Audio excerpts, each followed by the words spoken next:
Dicampakkan dia ke tengah laut. Itu di tengah laut nggak ada pantai, nggak ada pulau.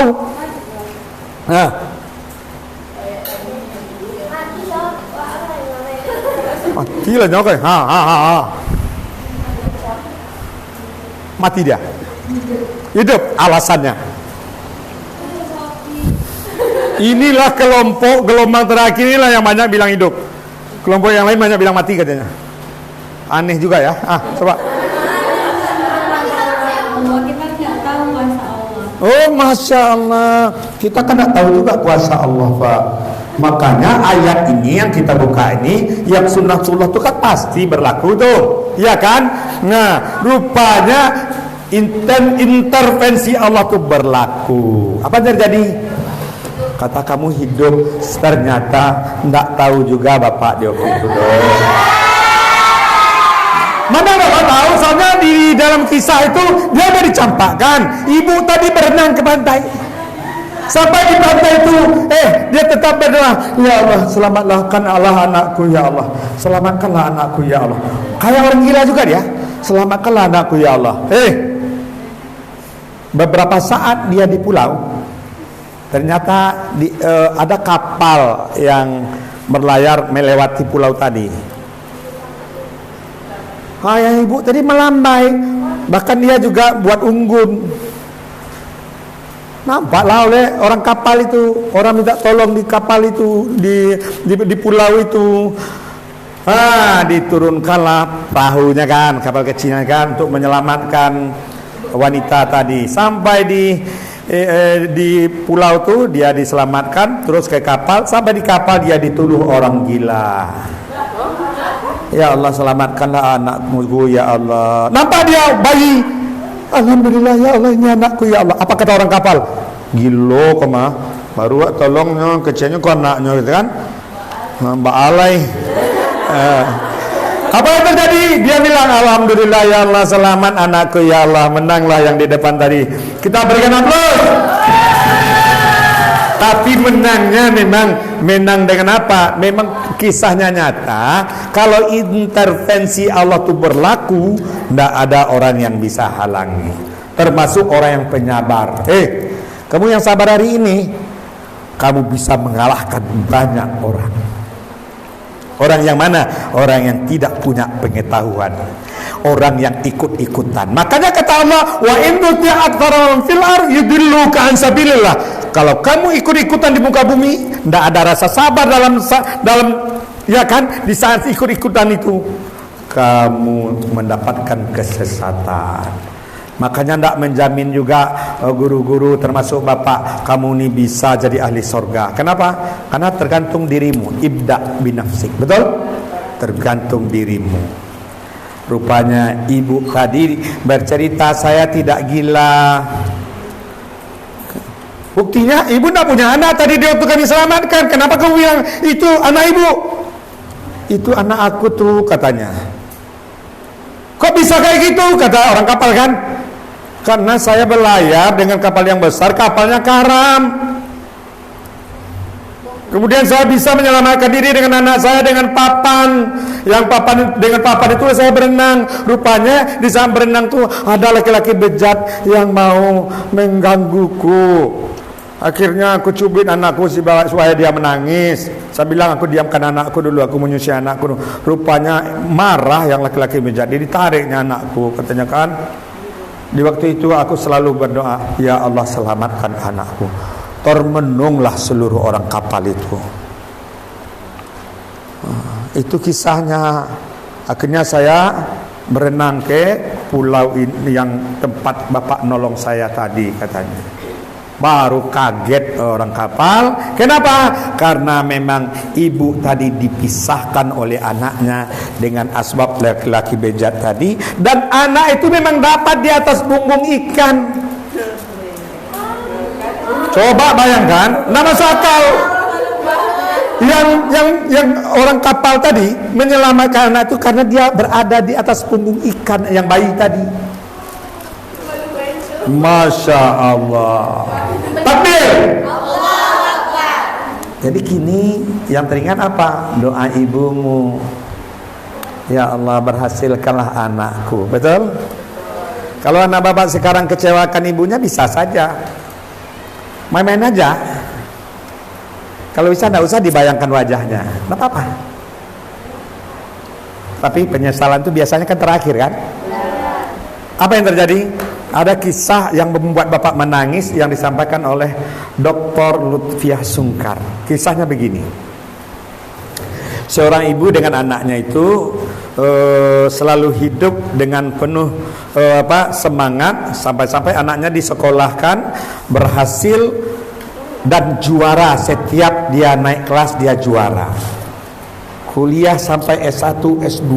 Kalau yang tertinggi itu kan cum laude, nilai tertinggi. Rupanya sudah kuliah itu kan dia cari kerja. Bukan dia yang mencari kerja, tapi perusahaan atau pekerjaan yang cari dia, karena pintarnya kan. Orang yang main-main itu mana dicari kerja tuh? Enggak dicari kerja. Kayak tadi berapa tuh yang minta, tahu tadi kan? Dicari, makanya cari ilmu tuh. Bentuknya sepele kan? Ini bentuknya kan sepele nih, tapi buahnya besar. Saya yakin lah kamu. Bahkan ada yang bilang dan mencari Pak Dr. Rakib, Pak ini segini Pak, saya di kepolisian Pak, saya diterima lulus Pak, bayar masuknya Pak berapa? 1.750.000. Masya Allah, hebat sekolahmu kan, bisa ngangkat acara ini. Apa yang terbayang Bapak dengan anak tadi? Ibunya penuh semangat mendidik anaknya, membesarkan anaknya sampai cum laude nilainya, dan dicari kerja, dan kerja di sebuah perusahaan hebat, dapat jodoh dengan wanita yang hebat. Hebat tambah hebat, hebat kan? Positif tambah positif, positif kali positif, positif. Itu yang dibahas oleh Pak Dokter itu kan? Rupanya dapat jodoh yang bagus, menikahlah anaknya. Setelah menikah tentu dia punya anak pula. Belum lagi lahir anaknya, ditelepon ibunya, Bu, alhamdulillah Bu, istriku mau melahirkan. Alhamdulillah, senanglah jadi nenek kan. Nah, sama dengan Bapak Bi, cucu Abi udah lahir, alhamdulillah kan gitu. Sama juga dengan Pak Dokter nih, Pak, cucu Papa udah lahir, gembira kan? Sudah itu dibilang oleh anaknya, datanglah mamanya, bawa pakaian, baju, selengkapnya kan. Sampai di rumahnya, rupanya ini anaknya belum lahir nih, sedang dalam kandung mau melahirkan. Dengan gembiranya dia ke rumah anaknya. Sampai di rumah anaknya itu, ibu tuh kambuh batuknya. Orang tua kan memang udah batuk-batuk. Lagi anaknya udah besar kan, uzur ibunya. Apa kata istrinya? Bang, mama abang tuh kalau sempat nanti anak kita lahir bisa membawa penyakit bagi anak kita. Bisa pindah penyakitnya. Penyakit apa tuh? TBC kan? Batuk. Tuh, aku menyaranin bang, apa? Dia boleh di sini, tapi jangan sampai dekat-dekat dengan anaknya, dengan cucunya. Nanti pindah sakitnya. Terus halaman belakang kita itu kan luas. Kita buatkanlah pondok ibu di situ. Bagus-baguskan pondoknya. Wah, disitulah kaget Bapak, nangis Bapak langsung. Anak hebat, istri hebat, mau punya cucu. Rupanya istrinya bilang, buatkan emak abang gubuk di belakang rumah agar sakit batuknya tidak pindah ke anak kita. Kenapa? Karena bayi itu daya tahan tubuhnya, imunnya, ya kan, rendah. Karena sayang dengan istri, diteleponlah orang-orang yang bisa buat pondok tuh kan. Nah mungkin pula orang kaya buat sendiri kan. Dibuatlah pondok sebagus-bagusnya. Setelah pondok selesai, belum juga lagi tahu ibunya. Memang tak dikasih tahu, jangan kasih tahu dulu. Pas dibawa ke rumah sakit kan, sekarang kalau payah betul melahirkan ada operasi kan. Operasi apa namanya itu? Tahu kamu kan?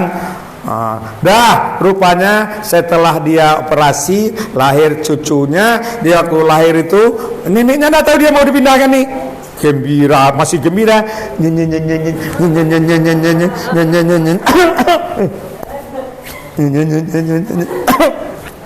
Bang, ya gitu kan. Akhirnya kan, ya bu, sini bu, aku bawa bu kan gitu. Bawa oleh anaknya kan, si nenek itu, iyalah aku batuk ya kan. Dibawa pulang sampai di rumah. Nggak langsung di ngomong juga, duduk aja dulu kasih makan ini ibunya tadi. Dia gembira karena sudah ada cucu kan.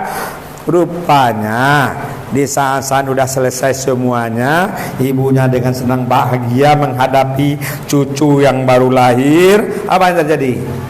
Langsung dikode oleh menantunya, ya kan? Bang, ngomongkan cepat, biar bisa cepat pula dibawa ke belakang kan gitu. Dibilanglah anak kandungnya bilang tuh. Apa kata anaknya? Mama kan batuk, obatnya kan ada nih.